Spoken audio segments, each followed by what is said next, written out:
বিধানসভা নির্বাচন দোরগোড়ায়। এই জায়গায় দাঁড়িয়ে বিজেপির অস্বস্তি বাড়ছে, কারণ তাদের মধ্যে এখন অন্তর্কলহ দানা বেঁধেছে। আমরা জানি যে বিজেপি এর মধ্যে এর আগে যদি আমরা তাকাই, পিছনের দিকে যদি তাকাই, তাহলে বিজেপি তারা এবারের টার্গেট বেঁধে দিয়েছিল অমিত শাহ এবারের বিধানসভা নির্বাচনে যে 50% বেশি আসনে তারা ক্ষমতায় আসবে, এই কথা বলেছিল। কিন্তু যখন বিজেপির মধ্যে এই যে আসন সংখ্যা যখন স্পষ্ট হয়ে উঠছে, সেই জায়গায় দাঁড়িয়ে তাদের মধ্যে, দলের মধ্যে তাদের যে অন্তর্কলহ প্রকট হয়ে উঠছে, এই জায়গায় দাঁড়িয়ে তাদের মধ্যে লড়াইটা আরও কঠিন হয়ে উঠছে। আমরা যদি কিছুদিন আগে দেখি, তাহলে দেখা যায় যে চাকদায় সেখানে ভূমিপুত্র চাই এই স্লোগান, তাদের এবার বহিরাগত নাকি স্থানীয় মুখ প্রার্থী হবে, তা নিয়ে তাদের মধ্যে তীব্র অসন্তোষ দানা বাঁধে।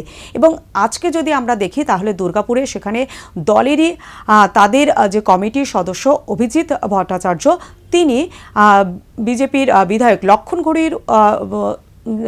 ঘড়ুইকে নিয়ে সরাসরি দুর্নীতির অভিযোগ তুলেছে। অর্থাৎ বিজেপি তাদের নিজেদের মধ্যে কিন্তু কোনো সম্পর্ক ঠিক নেই। আমরা যদি দেখি যে বঙ্গ রাজনীতিতে বিজেপির সেখানে আলাদা আলাদা গোষ্ঠীতে তারা বিভক্ত, দিলীপ গোষ্ঠী, শুভেন্দু গোষ্ঠী, সুকান্ত মজুমদার গোষ্ঠী, এরকম গোষ্ঠীতে বিভক্ত।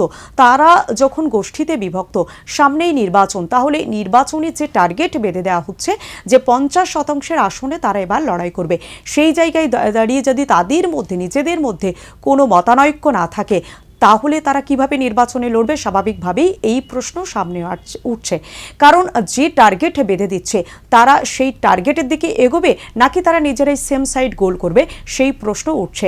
অর্থাৎ বিজেপি যদি তারা যে টার্গেট নিয়ে তারা এগোচ্ছে, সেই টার্গেটে যদি তারা লড়াই করতে চায়, কারণ বিধানসভা নির্বাচন এবারে হাড্ডাহাড্ডি হতে চলেছে, কারণ তৃণমূল তারা নিজেদের মতো করে অবস্থান তারা স্পষ্ট করেছে, অন্যদিকে কংগ্রেস তারা এবার জোটে যাবে না, একা লড়াইয়ের পথে নেমেছে।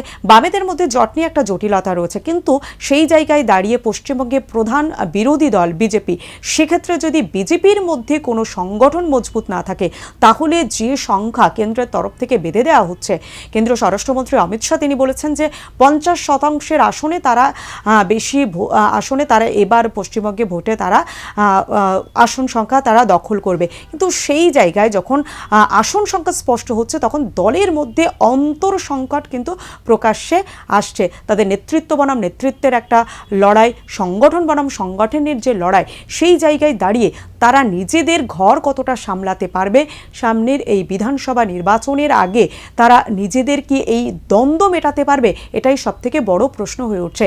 কারণ আমরা জানি যে ফেব্রুয়ারি মাস পেরোলেই নির্বাচনে নির্ঘণ্ট ঘোষণা হয়ে যাবে।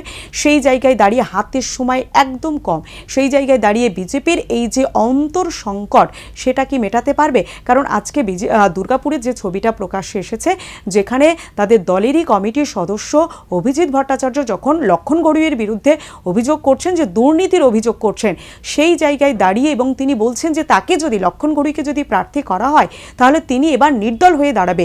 অর্থাৎ তারা যদি কেউ কাউকে যদি এইভাবে পারস্পরিকভাবে তারা নিজেদের দ্বন্দ্ব না মিটিয়ে পাশে না থাকে, তাহলে বাইরে যে বার্তাটা যাবে, যদি দলের যে আর বাদবাকি কর্মী রয়েছে তাদের মনোবলে আঘাত লাগবে। স্বাভাবিকভাবেই নিজেদের অবস্থান স্পষ্ট না করলে তাদের যে আসন সংখ্যা তারা বেঁধে দিয়েছেন, সেই আসন সংখ্যা খাতা কলমেই থেকে যাবে, এবং নিজেদের অবস্থান স্পষ্ট করতে গেলে তাদের এই দ্বন্দ্ব মিটিয়ে এবং সবাইকে একজোট হয়েই লড়াইতে নামতে হবে। এবং সেটা, সেই লড়াইয়ে তারা কতটা পাশে পাবে প্রত্যেককে, সেটাই এখন সবথেকে বড় প্রশ্ন হয়ে উঠছে। এবং দেখার বিষয় যে নির্বাচন যত এগিয়ে আসছে, ততই তাদের দ্বন্দ্ব তো প্রকাশ্যে আসছে, এই দ্বন্দ্ব মিটিয়ে তারা নিজেদের ঘর সামলাতে পারে কিনা, সেটাই এখন দেখার বিষয়। আর এই সমস্ত আপডেট আপনাদের প্রতিদিন আমরা তুলে ধরবো আপনাদের সামনে, তার জন্য আপনাদের অবশ্যই নজর রাখতে হবে